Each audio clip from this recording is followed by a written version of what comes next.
So this is you, on your first day at the prestigious consulting job you got straight out of college. You finally did it. After months of applying and back-to-back interviews, you were selected as the best candidate for this position. It's been a celebratory week to say the least. And now today, at last, you can get started on what's going to be a brand new chapter in your life. Hey, this is room 1120, right? Yeah, come on in, have a seat. Okay, cool.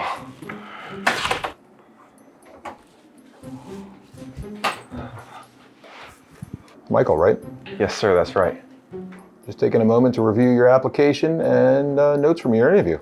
Very impressive. 3.5 plus GPA, really strong communication skills. You're going to be a great asset here at 𝗏𝗏𝗀𝗀 Consulting. Welcome aboard. Thank you so much. I mean, this is an amazing opportunity for me to grow as a professional, and I'm looking forward to utilizing my information system skills on the job. Yeah, you sound just like all the other new recruits. Well, before we get into it, let me introduce myself to you. My name's John, but most people around here call me 𝗏𝗏𝗏𝗏. Oh, I'm sorry, was that like lifer as in the word life? Yeah, well, the story is I started back in 1996, right after I graduated college. I never left. I bet you want to have the same story here at 𝗏𝗏𝗀𝗀 Consulting, don't you? Oh, I mean, maybe, I'm sure. Yeah, I bet you I probably would have reacted exactly the same if somebody asked me that question in 1996. Yeah. Actually, if you want to be honest, when I was your age, my dream was to be in a rock band.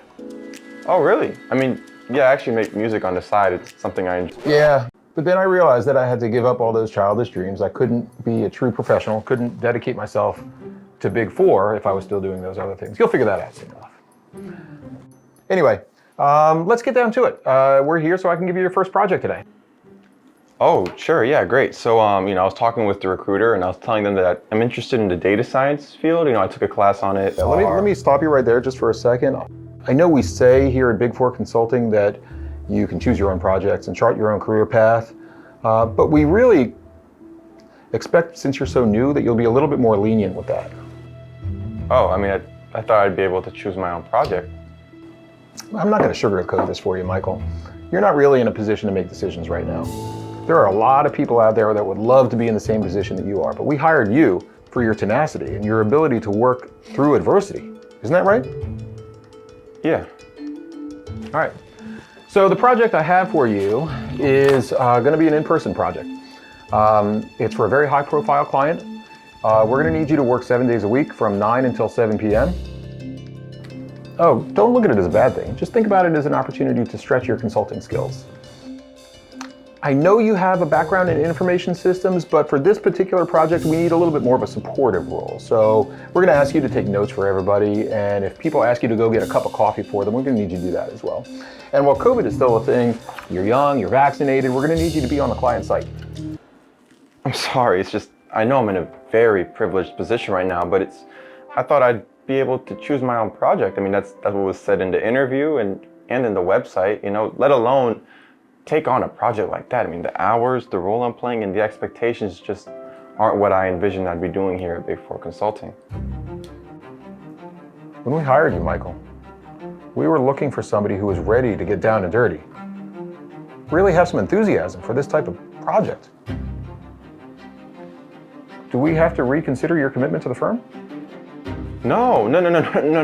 I am dedicated. It's just the thing is, I also have two elderly parents back at home, both of whom have serious health conditions, and I'm not sure I'm comfortable going out there and potentially exposing them to COVID. These all sounds like things that you can work around.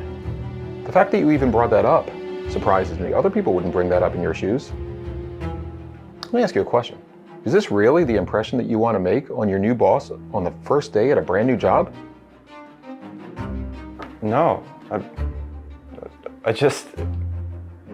Yeah. Your hesitation speaks volumes. I'm going to give you the weekend to think about this project, and I need you to come in here on Monday and give me your decision one way or the other. Although I have to tell you that whatever your decision is will likely impact the way you're viewed at this organization, and could conceivably tell us that we need to reconsider whether or not you're the right person for this job. Sorry, it's just that this seems... You can leave now. Yeah.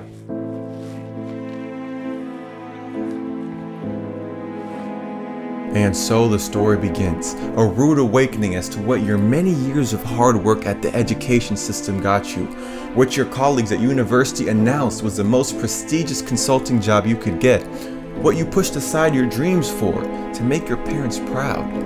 Was all for this? Was this really what you wanted? To surrender all your waking hours, your skill set as a person, any ambitions you had prior, and the well-being of your loved ones, all to the Church of Corporate America, a decision in which, if you don't concede, could ruin your promising career, disappoint all your loved ones, and leave you jobless in a recession economy. There must be a better way out of this. Well, you have approximately 72 hours till Monday where you have to make a decision. A decision that will undoubtedly determine the course of your life.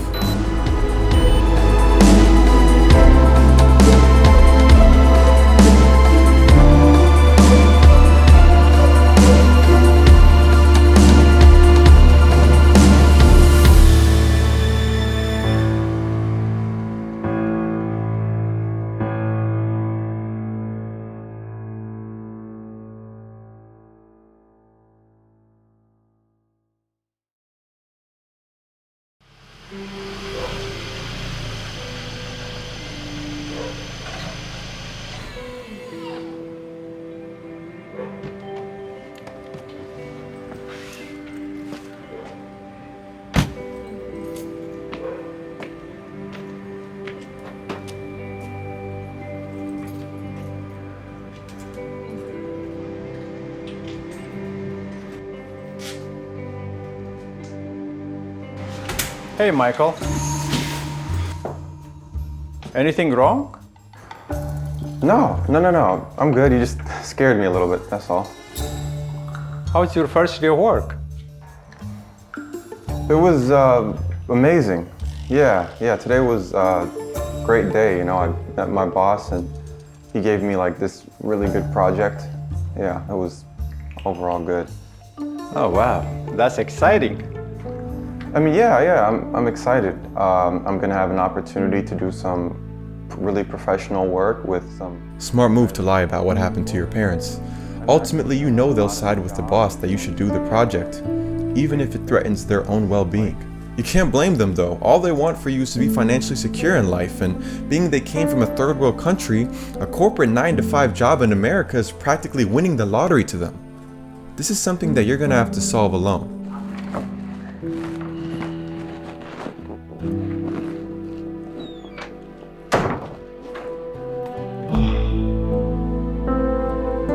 Finally, you're alone. While it is Friday evening and you'd usually be meeting up with friends to work on a song or just go out,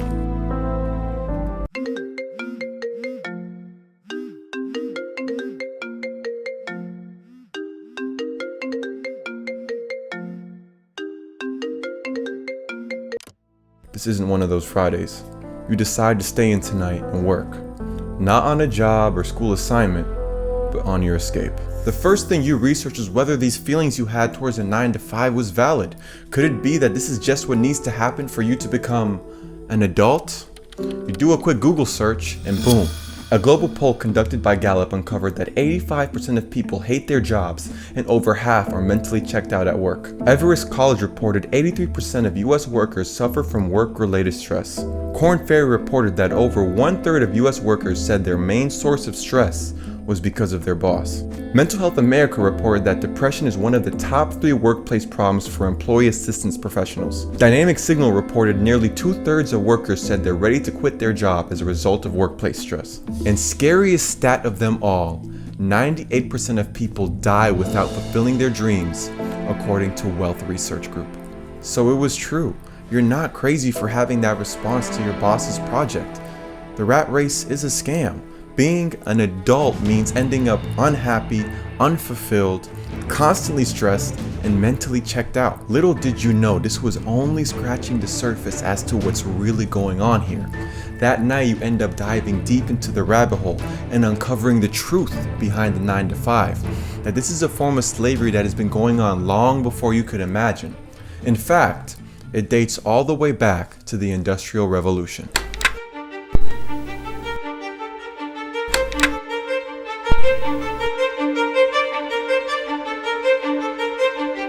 See, while you might think it's an exaggeration to call the 9-to-5 slavery, the term has actually existed long before you and I were born, and it was called wage slavery. An 1869 New York Times article described wage slavery as a system of slavery as absolute, if not as degrading as, that which lately prevailed in the South. See, during the time of the Civil War, critics of the North and their pursuit to free Southern slaves said, while it might seem they were free, but in name that they were slaves of endless toil, and that their slaves in the South were not homeless, starving, or in jail for due to poverty, but were actually better off on the plantation. The idea is that while physical slavery is absolutely wrong, who's to say now wage slavery is right? The growing industrial economy of the North swallowed these new workers into its factories, employing them for long hours and low wages. Northern laborers, unlike slaves, were not provided food, clothing, and medical care. They now had to pay for every one of those life necessities, and still at the cost of their well-being. Who benefits from all this though? Well, of course, it's the owners of these factories who hide behind the unbeatable argument that slavery is wrong. At least physical slavery, that is. This wasn't the only time a social movement was called out for being used to employ more sections of society that previously wasn't working, and that movement is still alive and well today. It's called feminism. Some argue that behind the feminist position that being a traditional household wife was an oppressive stereotype that undermines the development of women in society is actually a sinister plot propagated through media as a way to continue creating more workers for factories, or in today's terms, cubicles, that previously wouldn't be there, that previously didn't want to be there, but thanks to successful social engineering from the elite of society, now they do. Now, while that is just a conspiracy theory, there is a system that we've all been through, that we've had firsthand experience with, that designs us to be workers for the workforce from the very start. And what is that system called? The public education system. Have you ever wondered why the school curriculum is void of any skills that promote personal finance and self-sufficiency? Think about it. We get little to no education on investing, budgeting, or general self-improvement skills. Instead, we can all tell each other how to write a good resume and that the mitochondria is the powerhouse of the cell. From the very beginning, the narrative is that money equals job and job equals school. Is that the right equation to making money though? Why is it that Bill Gates, Richard Branson, Mark Zuckerberg, and Michael Dell are all college dropouts, but today billionaires? Do they know something we don't? Well, the answer can be found in what Abraham Lincoln and his counterparts said in response to those who argued that the slaves of wages were not better off than those of slave owners. The condition of wage workers was different from slavery, as laborers were likely to have the opportunity to work for themselves in the future, achieving self-employment. And it seems not much has changed since then, because that's the same ticket out of the 9-to-5 wage slavery today. Oh my God, that's insane, man. What time is it? 4:33. I can't believe I stayed up that long. I gotta tell Ray. Yeah.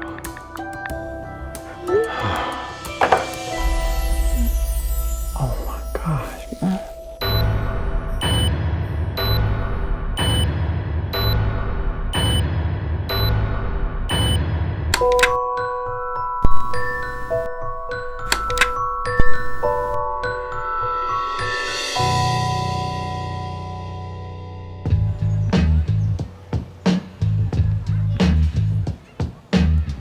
Then I found out that even the public education system, bro, from the very beginning, they designed us to be workers in the workforce, bro. They thrive on us not knowing how to escape the 9-to-5, the rat race, bro. They literally brainwash us as a society. Wait, hold on. Let me just understand this.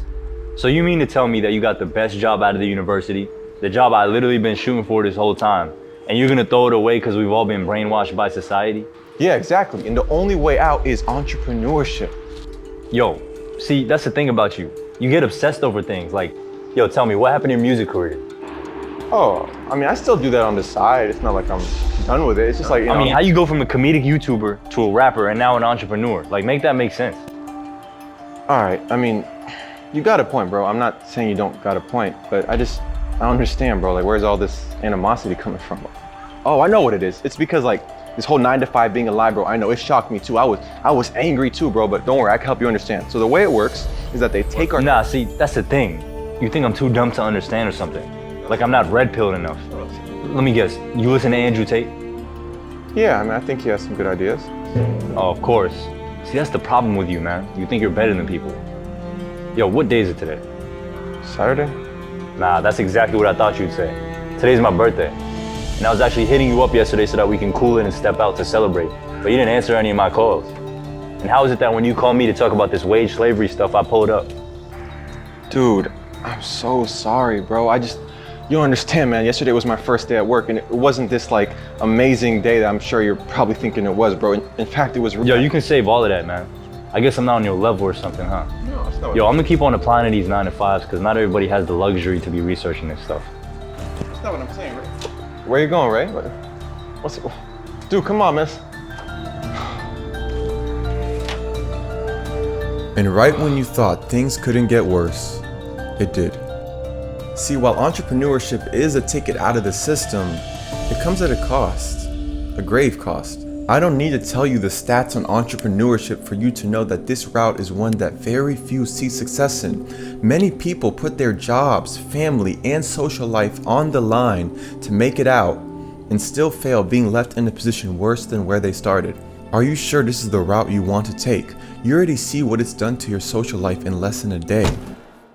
Oh, man, fuck, dude. How the fuck did I forget Ray's birthday? I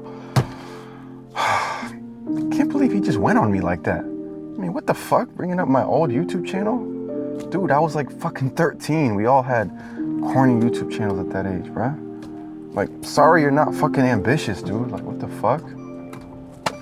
Man, whatever, bruh. It's not my fault you can't get a fucking job. This is the price of going against the grain. Many people will resist and doubt your ambitious bravery. To them, you're a reminder of their cowardice and conformity. So they will wait and pray that you fail so that it reaffirms that their decision to play it safe was right. However, what they don't know is that their safe route comes at a cost too, and that's their happiness, well-being, and dreams. But that's not something you're willing to compromise. You choose to take the road less traveled and bear whatever fruits or consequences it entails.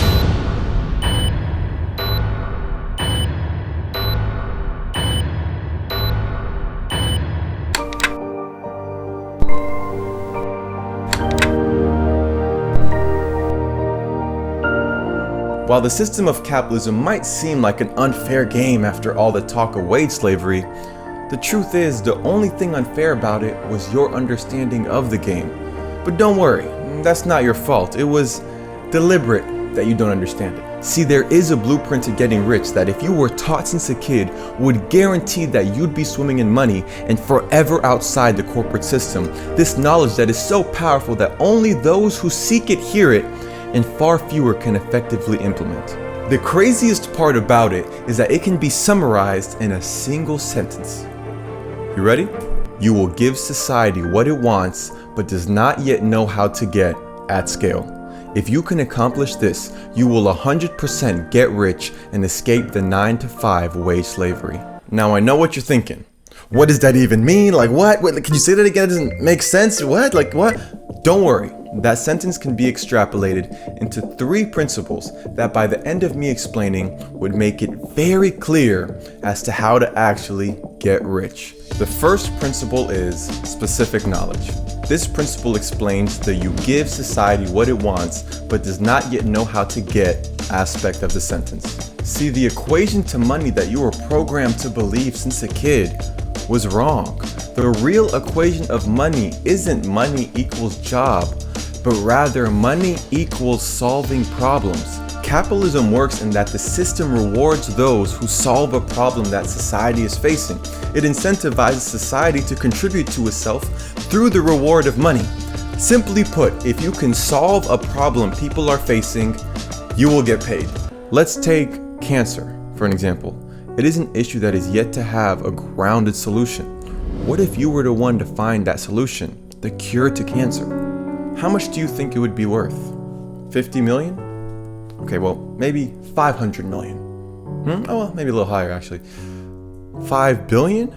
Well, according to a study done by University of Chicago, the cure for cancer would be worth 50 trillion. That is 500 billions and 500,000 millions. Now don't worry, I'm not saying you need to cure cancer to get rich and escape 9-to-5 wage slavery. The bar to do that is far lower and can be done by anyone with the right information. What I am saying is to give society what it wants but does not yet know how to get, you need specific knowledge. What most people do though to get specific knowledge is follow whatever is trending at the moment. In university, students get computer science degrees, and in the investing world, people buy crypto. However, if you can rationalize why it's popular and see people are making money from it, then it might be too late already. Thousands of others are going to be going for that, and that isn't specific knowledge. Someone is actively solving that problem already. This creates competition as to who can solve it the best, which over time ultimately drives prices down. In other words, there will be enough skilled people solving that problem that it becomes about who can solve this problem the cheapest. That's not the way to get rich. Specific knowledge is found through following your own genuine interests and passions, not what's popular. By being authentic, you can beat the competition because authenticity breeds an interest in a field that those who are only in it for the money will never have. You'll understand the market in a way many people don't. Let's imagine that instead of you going to school as a kid, you entertain the naive, childish dream of becoming one of the world's greatest YouTubers. You know, the most popular job children want for themselves when they grow up, so all your hours went to getting better at creating content instead of pointless classes where you actually don't enjoy what you're doing. Since you're also an avid consumer of content, you understand the platform in a way many people don't. Where would you be today? I'd bet that you'd at least be known as an elite content creator and far richer than you are now. This is specific knowledge. It isn't taught in lecture halls where thousands of other students are learning it, and it can't easily be replicated by others once it becomes popular. It's found through following your own genuine interests and passions. In other words, following your dreams. You know, the thing that society convinces us is childish and irrational to follow. I wonder why they do such a thing. Surely it has nothing to do with too many people escaping the 9-to-5 wage slavery. Definitely nothing with that. The second principle is leverage. This principle explains the at-scale aspect of the sentence. See, it's not enough to get specific knowledge and solve problems if you can't distribute that solution to everyone who needs it. And the best way I can demonstrate the necessity of leverage is telling the story of 𝗦𝗲𝗂𝗏𝗏𝗂𝗏. If you don't know who I am, my name is 𝗦𝗲𝗂𝗏𝗏𝗂𝗏𝗂. I own acquisition.com. It's a portfolio of companies that does over $100 million a year, and I have nothing to sell you. I make these videos because I have a lot of fun doing it, and I hope you enjoy them as much as I enjoy making them for you. But it wasn't always like this for him. He was once a consultant at a prestigious consulting firm much like you, someone who had a lot of promise but wasn't ready to take the risk of entrepreneurship. All until I ended up quitting that job, sold everything I had, packed my car, went to California because that's where I thought the Land of Fitness opportunity was, because that was the only thing I really enjoyed. Mentored under a guy for a few months to try and at least learn the ropes. Started my first facility, slept on the floor for the first 9 months, which was a very terrible experience for me. And timestamp the age for me now? I was 23. Okay. I left at 22 and I turned 23 2 weeks after my gym opened. Got it. So you graduated early, you got that dream job, and then you bailed. Yep. See, his specific knowledge was fitness and nutrition. It was something he was passionate about for most of his life. So naturally, not long after sleeping on his mentor's floor, was he able to get his very own gym going. And then it became 2 gyms, and then it became 5. He was making upwards of $20K per month take home. Alex became so good at launching gyms, he even started flying out to launch other people's gyms for them. This birthed the business he's most known for, Gym Launch. Now you might think he successfully scaled up his business and escaped the rat race, but this isn't the ideal type of leverage you need to truly escape. This type of leverage is called permission leverage, and it works on the basis of capital and people. In other words, to scale up his gym businesses, he needed capital to open up any of his own gyms and then people to both run them plus launch any other gyms that wanted Alex's help. Managing all of this proved to be very tough for Alex. So much so, I was drinking a half a bottle of Johnny Walker Black every night to function, not to get drunk, to feel back to not being stressed. what Alex really needed was permissionless leverage, something that allows him to scale up his business without the complications of people and capital. With the rising stress of the multiple businesses, bad business deals, and untimely life circumstances, he found himself with a huge amount of debt over his head, an amount he still couldn't pay after selling all his gyms. He also couldn't keep flying to other people's gyms and launching it for them, because once he left, people didn't know how to keep it running themselves. Therefore, they'd keep requesting refunds. He thought his run as an entrepreneur was over. But as fate would have it, everything changed when he got a call from another gym owner who desperately wanted Alex's help launching his gym. And so I said, sorry, man. He's like, can you at least show me what you did at my friend's place and I'll just try and do it myself. Right. And at this point I needed money, right? And so I was like, maybe. But I also didn't want to go create this whole thing because I knew the value of focus. I'd learned that lesson at this point.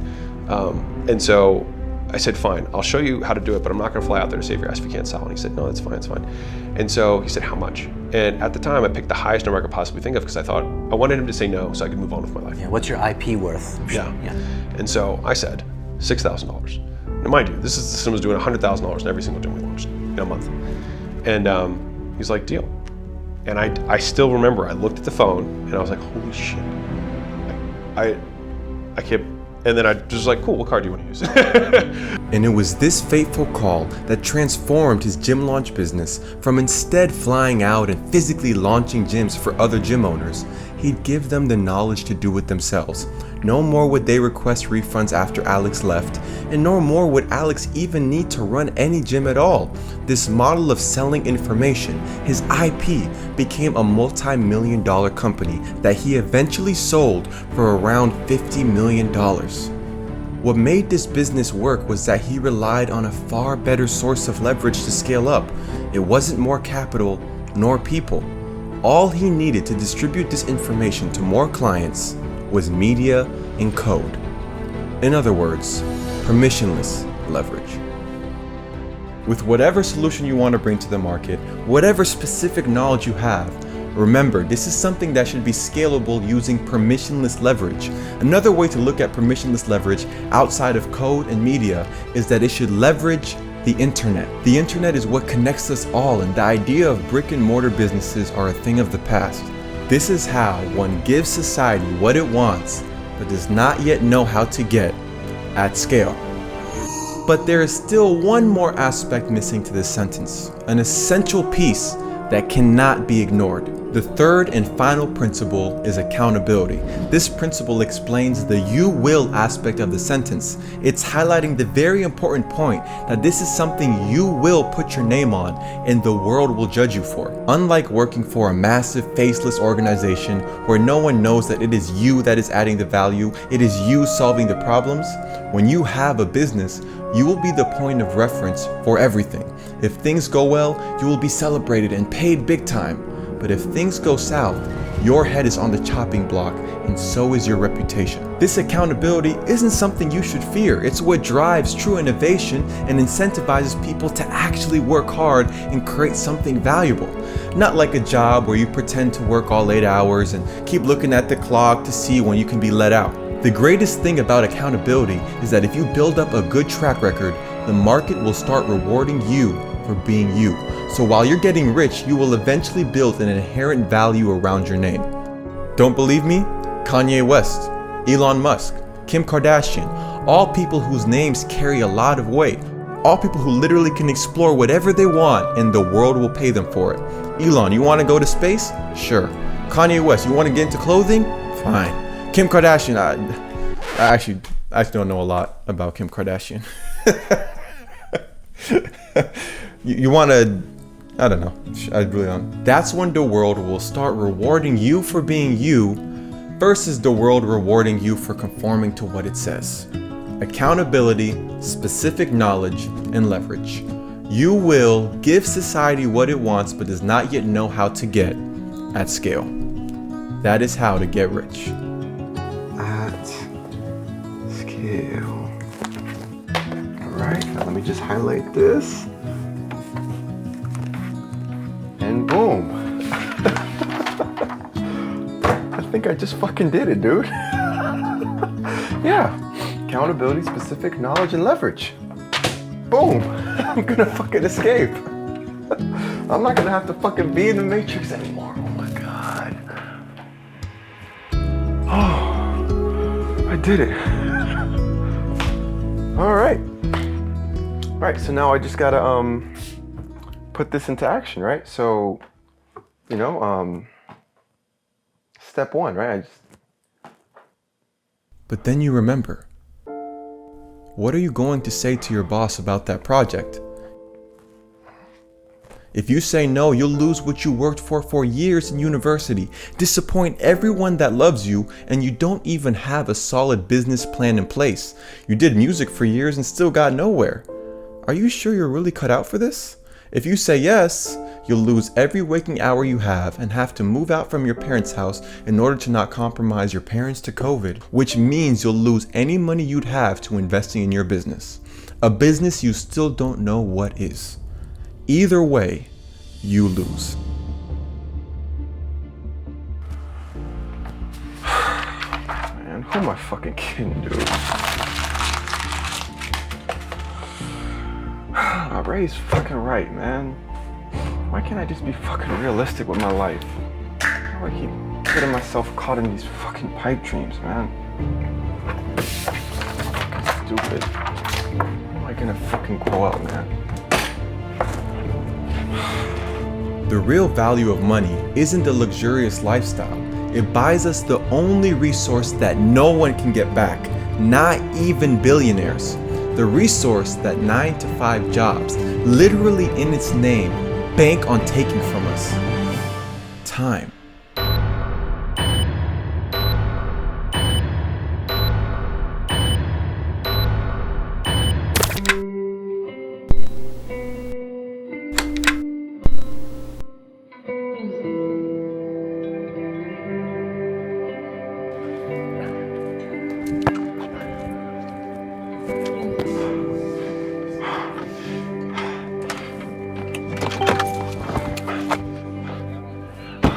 Yo, Ray! No way.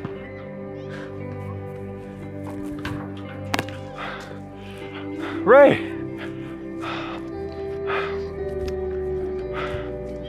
Yo, Ray!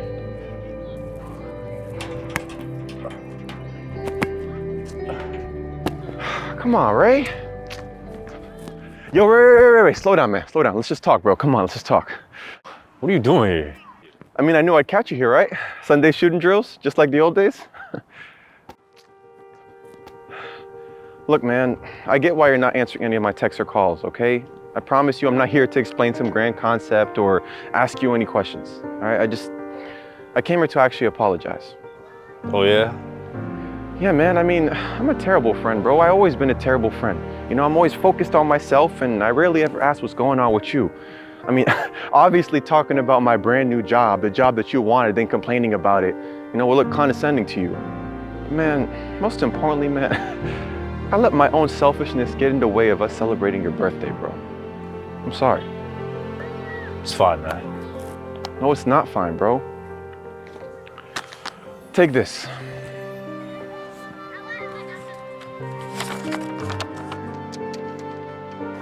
A letter? A recommendation letter. I wrote it up last night about you and plan on giving it to my boss tomorrow when I come into work. No way. Are you serious? Yo, thank you so much, man. Damn, my parents are about to be so happy about this, bro. Wait, but does that mean you're actually gonna work there? Yeah, man, you were right, bro. I was just caught up in another rabbit hole. I mean, first as a kid, I think I'm gonna become this big YouTuber. Then as a teenager, I'm like this deep SoundCloud rapper. And now what, as an adult, I'm gonna become a successful entrepreneur? I mean, it's embarrassing, man. Wait, I've known you for a long time, man. This isn't the Michael I know. What do you mean, man? I've always been this over-the-top, naive, I'm gonna do this, I'm gonna do that type of guy, bro. Like, gotta come to an end, man. I mean, Michael, you could be some of those things sometimes, but you're also one of the most charismatic, ambitious guys I know. This isn't how you're going out, man, not as a consultant. I appreciate that, bro, but I don't even have a working business idea anyways. You know, if I was meant to do something big, it would have happened by now. Okay, but you're also a quick learner. You can get semi-good at anything you put your mind to. I mean, think about all the things you learned this weekend. That's probably something someone out there wants to learn. I mean, yeah, I guess it was kind of quick. And think about that body transformation you had just a couple years back. You got the best grades in university, this job, without even trying. I mean, you got some things you could teach people, man. You can't just waste that away in a cubicle. Maybe music isn't your way out, but maybe your way out is selling you. Selling me? I mean, I get we were talking about slavery before, but... No, not like that. Selling you like self-improvement. Yeah, like self-improvement. If you fuse that with your old editing skills you had on YouTube, boom, you can be an elite content creator. Stop, dude. YouTube is the last thing I'm gonna do, okay? I don't even want to think about those old cringy videos I used to make, all right? And plus, this whole self-improvement thing, yeah, it's cool, but it's an oversaturated, played out niche, okay? It doesn't need me. But what if you made the videos, but they weren't cringy anymore? I mean, you could add something brand new into this whole self-improvement space. And if anybody's able to do it, it's gonna be you. YouTube is something you can really do again, but right this time, man. I mean, YouTube is scalable because it's media, and actually, media is permissionless leverage. I have no idea what you just said, but yeah, bro. And if I solve my own problems and teach them to others, I mean, that's technically solving a problem the market has. Plus, I guess I do have specific knowledge about this. I mean, heck, I used to be passionate about this. Yeah, so, I mean, it couldn't be too hard relearning some of those editing skills. Now, this is the Michael I know. And if I do YouTube for long enough, I mean, that's practically public accountability. I mean, it's a social media platform, bro. Like, yeah, in a long enough time frame, I'll build inherent value. That's the 3 principles of wealth, bro. I mean, yeah, maybe I could do this, yeah. Bro, you saved my life. All right, Top G. Hey, I appreciate it, man. Hey, I'm just trying to escape the matrix, man. What can I say? See that? Oh, yeah? Oh, shit.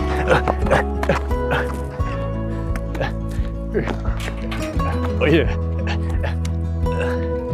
Oh, yeah, that's a bucket. That night, you lay out the plan for your newfound business, and in the process, you reignite a long-lost passion you had.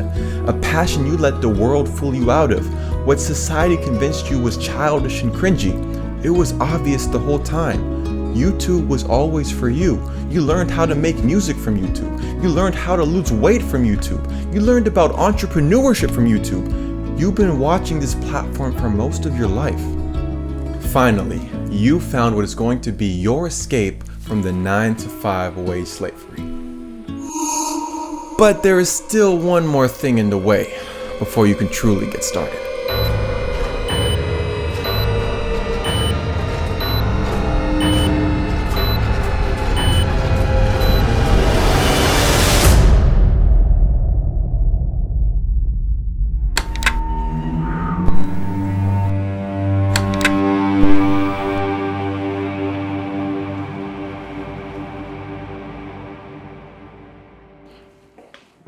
Hey, John. Michael, good morning.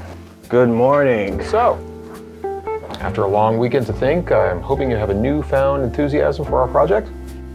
You know, I do actually. I did a lot of research about businesses, and you're right. This opportunity is a special one. That's great. I'll go ahead and call the project. So special that I actually wanted to do a lot more research about you specifically in this company. And what I found out, though, is that you actually aren't my boss. What?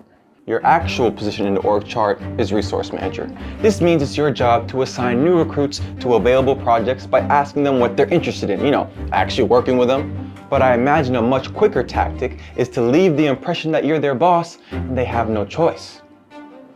Michael, you're going down a road you really don't want to go down. What? The road less traveled? Oh, I know. See, the thing is, you have a quota to meet, right? You have people above you who are telling you what to do. You know, it's not really your fault. Plus, there's projects that nobody wants, so it's easier to give them to a newbie like me, 9 to 7 p.m., 7 days a week. No one's really gonna accept that. I mean, at least if they had a choice. It's almost as if like we're all slaves to this game. Michael, the way you're talking right now, I could very easily have them fire you on the spot. Threats? Now, that's not very professional of you, John. I mean, sure, you could get me fired if you wanted to, but what if I were to also let them know that you tried to coerce me into a project that threatened the well-being of my family? How do you think that would reflect on your employment here? Are you sure you want to ruin your reputation as a lifer over a silly dispute with a new recruit? Okay. Let's start over. That's what I thought. Hey, John, my name is Michael, and I'm looking for a project that's specifically capped at 40 hours, no more, work from home, and within a field relevant to my major. I'll make some calls, and I'm sure I'll get something for you. Great! You know, I'm actually starting to feel that newfound enthusiasm you were talking about. Real cute. Anyways, I'll be on my way out of here then. Actually, you know what? I almost forgot something. Take this. What's this? A long overdue favor. I owe somebody. What is this, a recommendation letter? Appreciate it, lifer.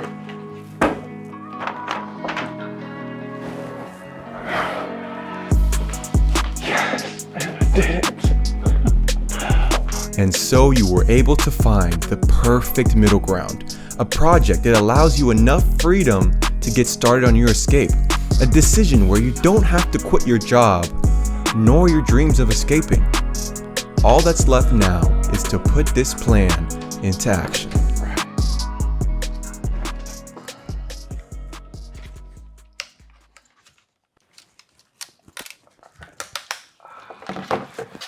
All right, so you wasted no time after work. You immediately recorded your first video when you got home. Now the final step in actually getting started is to create your channel and upload it. But here's the thing, you still have no idea what to call your channel. How did I not figure this part out yet?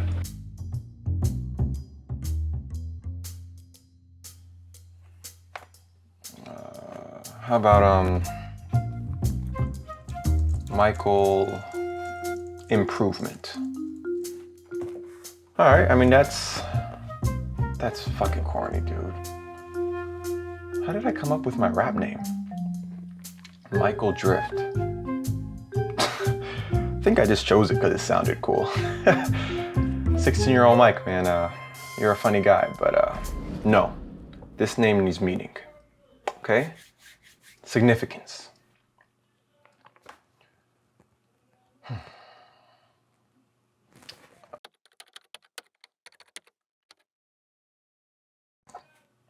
Meaning.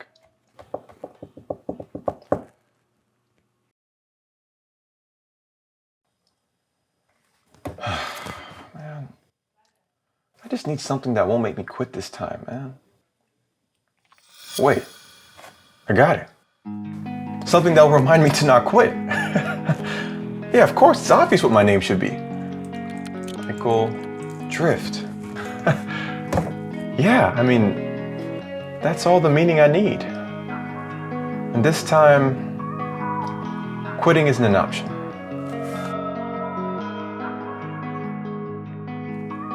All right, here we go.